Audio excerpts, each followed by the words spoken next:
आसमा बीबी और मैं कराची जी रोज जलसे हो रहे सन मुशर्रफ दौर जो आपको याद होगा जब आप छोटे थे। जी है। नहीं मेरे ख्याल आपने पहचाना नहीं, मंजूर असरा। जी मैंने पहचाना है, मगर आपको उस वक्त मार पड़ी थी। हाँ ये मेरी मार दे चश्म की दुकान है मेरे। नहीं तो आप मार खा के निकल गए थे, हम तो वही रहे थे। मार खा के कौन निकलता है? चल। मैं तो अपने आप नहीं मुशर्रफ साहब मार खा के निकले थे। ये तुसी कह सकते हो, मैं कह नहीं सकता, मेरे पर जलते हैं। मैं देखो पर जल के मेरा क्या हाल है। कराची के बीच आसमा साहब को याद नहीं जलसा वड्डा, मैं उस जलसे के बीच था। उस जलसे में मौजूद थे आप? हाँ जी हाँ जी। पीछे तालियां बजा रहे थे। मैं उसे ऐसे खुसरा गया था यार। मैं साफी है यार। आपको मैंने कितनी बार कहा है कि ख्वाजा सरा का लफ्ज इस्तेमाल किया करें। अच्छा अचानक मुंह खुसरा निकलता, ख्वाजा सरा तानू सोच के बोलना पैंदा। मेरे कान च कहन दिया कि मैडम ਨੂੰ ਕਹੋ कि सदर पाकिस्तान का इंटरव्यू किया, मेरा क्यों नहीं कर रहा, मैं तो उन्हें बनाया। मुझे आप देते ही नहीं इंटरव्यू, तो मुझे खान साहब आप दे इंटरव्यू। नहीं आसमा ऐसी बात नहीं है, आप बड़ी अच्छी लग रही हैं आज, आप पीटीआई का झंडा बन के बकायदा आई हुई मैं हैं। आपको अच्छी लगी हूँ, ये बहुत बड़ी खबर है। क्या बात है? देखिए आप अच्छी लगती हैं, लेकिन जब आप लिफाफा बनती हैं ना तो जहर लगने शुरू हो जाती हैं कसम से। नहीं अब तो लिफाफे से बात आगे चली गई है। अब तो बोरियों में पैसे तकसीम हो रहे हैं मेरे खिलाफ। तो बोरियों के कोई खान साहब कोई सबूत भी दे दे। बोरी कोई छोटी तो नहीं होती, लिफाफा छोटा होता है, बोरी तो बहुत बड़ी होती है। झूठ बोल रहे ने सर, मैं साबित कर सकना। वो कैसे? मैंने भी एक बंदा बोरी दे गया सी। अच्छा। बोरी खोली भी कुत्ता निकले। मैं सोटा फड़िया, कुत्ते ने इट फाड़ ली। नहीं आपको कुत्तों को इग्नोर करना चाहिए। मैं करने से हो रही थी।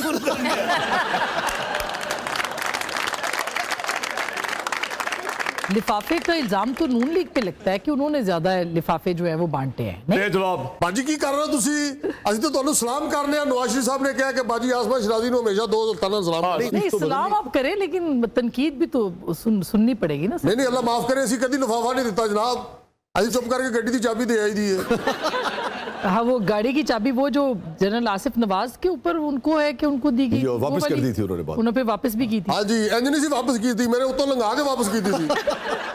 बस इस बात के ऊपर आप जीती लगी है मुझे कसम से। बस जब आपके पसंद की बात हो तो हम चीते, वरना फिर मैं कुछ और कहना नहीं चाहती। बस चीते मैं तेरे से बड़ा नाराज हूँ। मैं तेरे से एक्सपेक्ट नहीं कर रहा था कि मेरा टाइगर हो गया तो इनको इनवाइट करेगा। साबिर शाकिर साहब भी आएंगे, टेंशन ना लो। हाँ बिल्कुल, जब वो पाकिस्तान आए तो साबिर साहब से तो बहुत दोस्ती है मेरी। उन्होंने वे कि तुसी साबिर शाकिर रहना बस।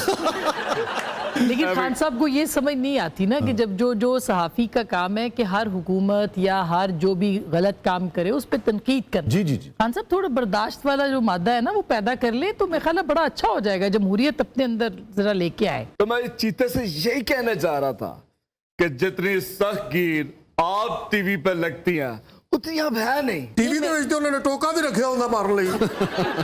आसमा कुछ अपने बचपन के बारे में बताइए कि ये जो सवाल करने की जो खोज लगाने की आदत है, ये जो एहतजाजी एक रवैया है, ये जो आवाम के साथ खड़े होने की ये जो खू है, ये बचपन से थी या बाद में फिर आहिस्ता आहिस्ता जिसे कहते हैं कि आपने ये दरियाफ्त किया कि आपके अंदर एक सहाफ़ी है और ऐसा जरी सहाफ़ी है? जी बहुत बचपन में थी। एक तो घर में पॉलिटिकल डिस्कशंस होते थे और फिर कितने बहन भाई हैं? हम 4 हैं और मेरे वालिद साहब वो एक सरकारी अफसर थे, वालदा मेरी रिटायर्ड टीचर हैं, तो वो गुफ्तगू ज़ाहिर है पढ़ी लिखी होती थी। तो हमेशा इस बात के ऊपर कि जब उस वक्त ज़िया उल हक का दौर था, जब हम मैं छोटी थी, तो यही डिस्कशन होता था कि भुट्टो साहब के साथ क्या हुआ या मोहतरमा उस वक्त सियासत में थी उसके हवाले से। तो हमेशा एक जमहूरियत वर्सेस मार्शल लॉ डिस्कशन घर का जो है वो ड्राइंग रूम का हिस्सा रही। हमारे ज़माने में चूंकि मोबाइल वगैरह तो होते नहीं थे तो पढ़ने का ही होता था। तो घर में एक वालदा की वजह से कि वो टीचिंग में थी तो बुक्स आ जाती थी, वालिद भी ले आते थे, तो पढ़ते थे हम लोग सारे बहन भाई। तो वो किताबें फिर पढ़ने का, फिर फैज़ साहब को पढ़ा, फिर फराज को भी, लेकिन फैज़ साहब से मेरी जो है वो मैंने मतलब बहुत यंग थी, 7वीं जमात में थी जब नुस्खाए वफा मैंने पढ़ ली। उस वक्त समझ में नहीं आई, लेकिन कम से कम तारुफ हो गया कि हम देखेंगे और जो भी उनकी इनकलाबी शायरी और अच्छा, और कुछ समझ आए ना आए नुस्खा वफा में, हाँ। वो उसका इब्तदाइया तो समझ आ ही जाता है ना। हाँ। रात यूं दिल में तेरी खोई हुई याद आई, बिल्कुल जैसे वीराने में चुपके से बाहर आ जाए। बिल्कुल। और वो कि मगर आप तो रोमांटिक तो नहीं है, आपको तो वो ज्यादा पसंद आई होंगी बोल के इनकलाबी आई, बिल्कुल रोमांटिक हूँ मगर उस तरह की नहीं हूँ। एक तो फिर प्रोफेशन ऐसा है, शायरी हर तरह की अच्छी लगती है, मौसीकी अच्छी लगती है, फिल्म अच्छी लगती है, ड्रामा अच्छा लगता है। दुआ दो इलेक्ट्रॉनिक मीडिया नु कि पैसे कमा रहे हो, इज्जत कमा रहे हो, पूरी दुनिया में मशहूर हो, जेडे असल जेडे सहाफत जिन लोगों ने की थी उनका नाम निशानी नहीं का। आपके जमाने में तो पैसा इतना नहीं था वैसे। कुछ लोगों को उदो भी सी, हाँ थे कुछ लोगों के पास, लेकिन मेरे को नहीं सीगा क्योंकि सच्चा सहाफी जेड़ा है वो पैसे तो पिछे नहीं जाता। ਤੁਹਾਨੂੰ पता हुण कोई ऐसी गल ਤੁਸੀਂ ਮੂੰਹ ਕੱਢ ਦੇਵੋ, ਤੁਹਾਨੂੰ ਸਿਰਫ ਅਗਲੇ ਕਹਿੰਦੇ ਨੇ ਯਾਰ ਤੁਸੀਂ ਕੀ ਕੀਤਾ ਹੈ, ਤੁਸੀਂ ਮਾਜ਼ਰਤ ਕਰ ਲੈਂਦੇ ਹੋ, ਗੱਲ ਖਤਮ ਹੋ ਜਾਂਦੀ ਹੈ। ਸਾਨੂੰ तो चुक के लाए सर, हुण भी चुक के लाए। ऐसा ही है। अब बेटा आपको याद हो पुरानी सहाफत आपने पढ़ी है? जी जी। मैंने 4 महीने चुक के ले गया एक बंदा। क्या कर दिया था आपने कि उठा के ले गए? मैं सच लिखता बस। किसके खिलाफ? ਸਹੁਰਿਆਂ ਦੇ ਖਿਲਾਫ। जिन्हें तुसी गल कर रहे हो ये सॉफ्टवेयर अपडेट करके छड़ दिंदे ने। ਸਹੁਰੇ ਤੇ ਸੌਫਟਵੇਅਰ ਕੱਢ ਹੀ ਲੈਂਦੇ ਨੇ।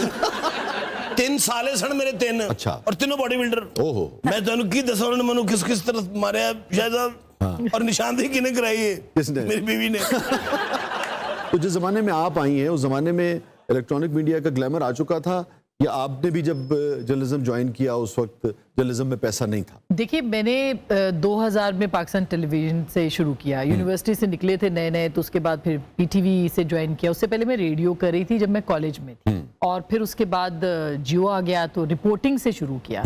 और फिर मैं कोई अचानक ज़ाहिर एंकर तो नहीं बनी, छाता बरदार जिसे कहते हैं लोग उस तरह, तो रिपोर्टिंग की, फिर एंकरिंग की, फिर उस मतलब न्यूज़ एंकर बने, न्यूज़ एंकरिंग भी की, और फिर दूसरा प्रोग्राम भी जो मेरा पाकिस्तान का पहला एक फीमेल पॉलिटिकल टॉक शो था जो कि पार्लियामेंट का पहला अंदर से प्रोग्राम था, पार्लियामेंट कैफे। हाँ, वो दौर बेहतर था या फिर एक जमहूरी दौर आता है माशाल्लाह के बाद, वो दौर बेहतर था? और उस जमहूरी अदवार में भी फिर एक दौर जो अब है। देखिए जो जनरल मुशर्रफ का दौर था उसमें बड़ी प्रॉब्लम, मतलब मेरे पे तो पाबंदी भी लगी, मेरे पे हामिद मीर साहब पे, और काशिफ अब्बासी थे, नुसरत जावेद साहब थे, शाहिद मसूद साहब, तो हम 4-5 लोगों पे पाबंदी भी लगी थी।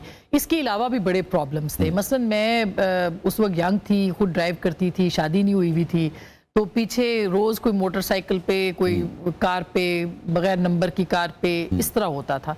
मगर एक तहजीब के साथ जो हमें पता होता था, हमें देख रहे हैं, रोक लेते थे, बात करते थे, पूछते थे कहाँ से आ रहे हैं, क्या कर रहे हैं, तंग करना जिसे कहते हैं, लेकिन बड़े तमीज़ के दायरे में। ਗੱਡੀ ਦੀ ਹਵਾ ਕੱਢ ਦਿੰਦੇ ਹੁੰਦੇ ਸਨ। नहीं हुआ, एग्जैक्टली ऐसा होता था। अच्छा। फिर उसके बाद वो दौर आया कि जिसमें तालिबानाइजेशन थी, जी, वो तो खैर बहुत और जमहूरी दौर था, पीपल्स पार्टी थी, हम पे बैन उठा, लेकिन हमें उस तरह से कोई रोक टोक नहीं थी। पीपल्स पार्टी का वो वाहिद दौर था जिसमें हमने अपनी पूरी आज़ादी एक्सरसाइज की। कोई दौर आई, वो भी गुजर गया। फिर उसके बाद ये दौर आता है जिसमें जिसकी आप बात कर रहे हो। ये जो ट्रोलिंग का दौर है, ये कभी था आपके वहमो गुमान में कि एक दौर पाकिस्तान में ऐसा आएगा कि खवातीन को गालियां दी जाएंगी माँ बहन की? नहीं, बिल्कुल भी नहीं था। औरत से हटके जब एक जर्नलिस्ट है, और जर्नलिस्ट जो है वो आप पे तनकीद करता है, वो भले औरत हो भले वो मर्द हो, लेकिन आप उसको निशाना सॉफ्ट टारगेट बना के इसलिए करते हैं कि वो खातून है, और फिर आप उसकी डिग्निटी के ऊपर, आप उसकी ऑनेस्टी के ऊपर, आप उसकी किरदार के ऊपर हर तरह का इल्ज़ाम लगाते हैं, जबकि आप ऑल इन पावर हैं और आपके पास कोई सबूत नहीं है। आप सहाफ़ियों पे इल्ज़ाम लगाएं, आप पे कोई सबूत नहीं, वरना 4 साल में आपने बहुत इन्वेस्टिगेशंस की, मतलब आपको तो एफआईए का नोटिस भी जारी हुआ? नहीं जी, बिल्कुल नहीं हुआ। कोई मुझे एफआईए का कोई नोटिस नहीं, कोई एफबीआर का कोई नोटिस जारी नहीं हुआ, बिल्कुल नहीं। खासा होश करो, ਤੁਹਾਡੀ ਬਿਸਤੀ ਹੋਣ ਡਈ ਜੇ।